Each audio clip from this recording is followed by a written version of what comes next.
안녕하세요. 성적 유혹에 대해 경계합니다. 오늘 본문은 잠언 5장 1절에서 23절입니다. 3절. 창녀의 입술은 꿀처럼 달콤하고 그 말은 기름보다 미끄러우는. 솔로몬이 창녀를 등장시키는 것은 지금 교훈을 받는 젊은이들에게 있어서 창녀가 가장 큰 경계의 대상이 될 뿐만 아니라 창녀와 범하는 죄악이 그들로 하여금 지혜의 길을 떠나게 하는 데 있어 가장 큰 위험성을 안고 있는 것으로 여겨졌기 때문일 것입니다. 창녀라는 단어는 간음을 하다, 매춘부가 되다 라는 동사에서 나온 단어입니다. 1차적으로 창녀는 자기 남편을 버리고 세욕을 좇는 방탕한 여인을 말합니다. 잠언 전체에서는 이방 여인이란 말과 자주 병행되어 나옵니다.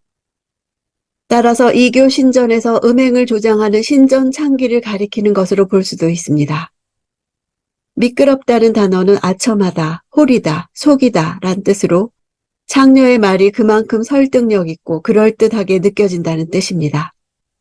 청년기에 있는 분별력이 부족하고 쉽게 정욕에 끌려다닐 수 있는 이들에게 있어 음란한 유혹의 말들은 그 어떤 설득의 말보다 큰 힘으로 그들을 조종할 수 있습니다.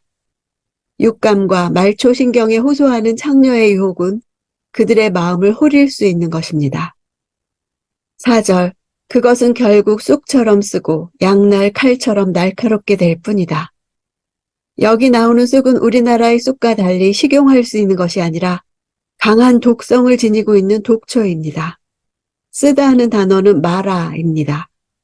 출애굽 후 이스라엘 백성들이 광야에서 마실 수 없었던 쓴물을 나타낼 때 쓰인 단어입니다.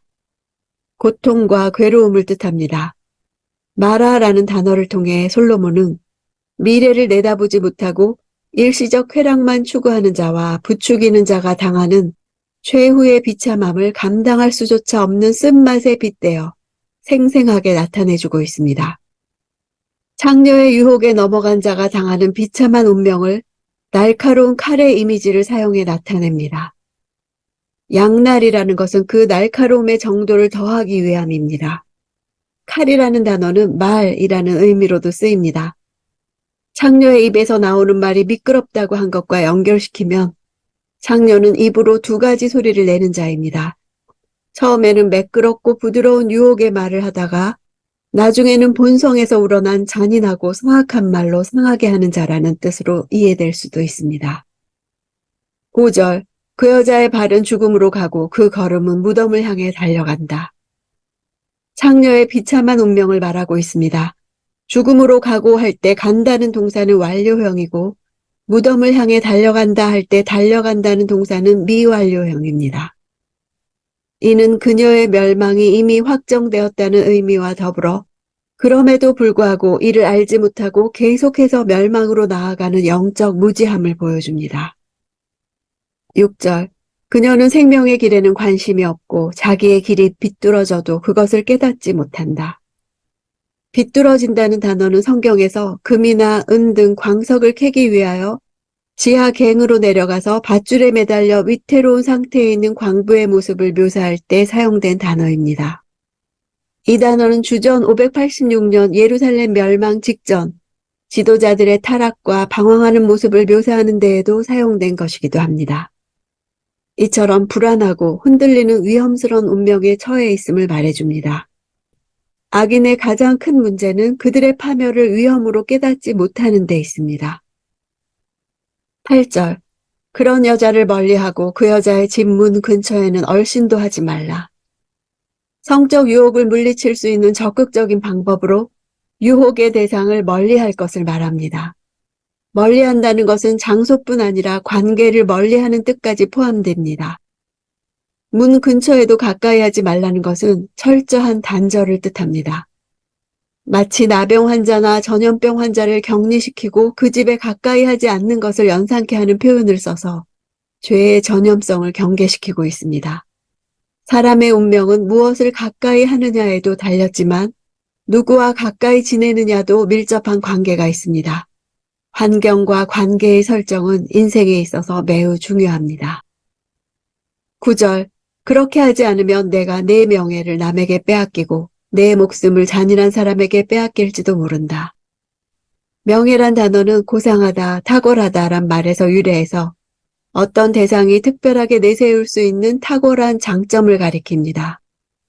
청년들에게는 순수함, 강한 힘이나 시간적으로 황금기 등을 의미한다고 볼 수 있습니다. 잔인한 사람은 남성형으로 사용되었습니다. 창녀를 가리키는 것이 아니라 창녀 주위의 모든 행악자들을 가리키는 것일 수 있습니다. 목숨으로 번역된 단어는 수명입니다. 청년기의 남은 해는 청년의 희망과 미래의 인생 전부를 의미합니다. 창녀의 유혹에 빠지는 것은 장래의 희망과 계획 등 가치를 따질 수조차 없는 모든 것을 일순간의 육체적 정욕에 팔아넘기는 어리석은 행동이 될 것입니다. 10절. 내가 모르는 사람들이 내 재물로 잔치를 벌이고 내가 수고한 것이 남의 집으로 돌아갈 것이다. 재물이란 단어에는 단지 경제적 가치의 의미만 아니라 그것을 얻기 위해 쏟은 수고, 수고한 개인의 삶의 모든 과정이 포함되어 있습니다.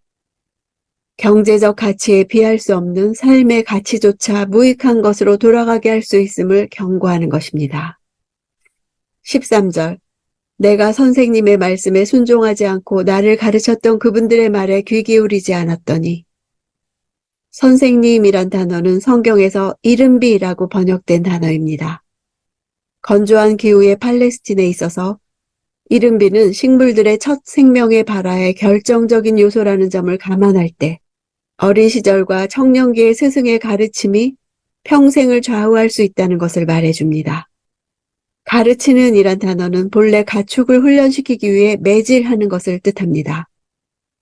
여기서는 가르치는 자가 바른 길로 이끌기 위해 매우 많은 노력을 기울였음을 나타냅니다. 14절. 모든 사람들이 보는 앞에서 망하게 생겼구나.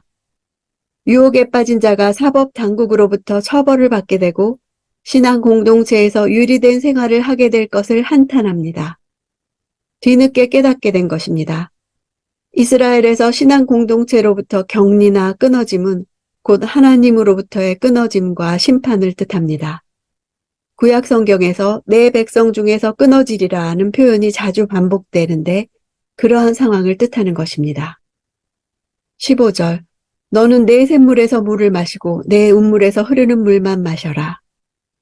물이라는 비유를 통해 배우자에게서 얻는 쾌락에 만족하고 순결한 성생활을 하고 배타성을 지키라는 교훈입니다. 배우자를 사랑하고 기뻐하는 것이 바로 음란의 위험에서 벗어날 수 있는 대안입니다. 21절. 사람이 하는 말은 여호와의 눈앞에 있으니 그분이 그 모든 길을 살피신다. 성경에서 부부관계는 여호와 앞에서의 언약입니다. 음녀의 위험에서 벗어나는 또 다른 길은 여호와의 눈을 의식하며 사는 것입니다. 음녀의 유혹을 단순한 윤리적 문제가 아니라 심각한 신앙적 도전이라고 보아야 합니다. 22절. 악인은 자기 죄악에 걸리고 그 죄의 올무에 걸려든다.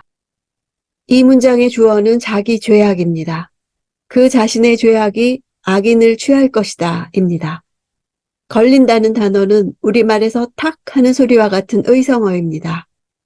짐승의 뿔이 올무에 탁 하는 소리와 함께 걸리는 장면을 연상시켜 줍니다. 악인이 범한 악 자체가 그를 사냥하여 파멸에 던진다는 것입니다. 죄의 부메랑 효과를 말하고 있습니다. 23절. 그는 훈계를 받아서 죽고 그토록 어리석은 채로 방황할 것이다. 파멸과 죽음의 원인이 훈계를 무시함에 있음을 분명하게 말합니다. 훈계를 받지 않는 것이 어리석음입니다. 방황한다는 것은 술에 취해 비틀거리다란 뜻으로 삶이 정상적인 길에서 이탈하여 마치 술 취한 사람처럼 비틀거리는 인생이 될 것임을 보여줍니다. 오늘 잠언이 전제하는 인간의 상황은 유혹 앞에 서서 결단을 요구받는 삶입니다. 그만큼 유혹은 우리가 살면서 피할 수 없는 인생의 문제입니다. 한 사람의 삶은 그 사람이 어떤 유혹을 대면해 그것에 어떻게 대응하는지에서 알 수 있습니다. 젊은이들을 능란하게 유혹하는 음란한 여인의 모습과 그 유혹에 넘어간 자가 당하게 될 비참한 결과에 대한 상세한 묘사는 생생하고 직설적입니다. 이런 교훈을 스승과 아버지로부터 듣지 않는다면 잘못된 통로를 통해 유혹에 빠질 수밖에 없습니다.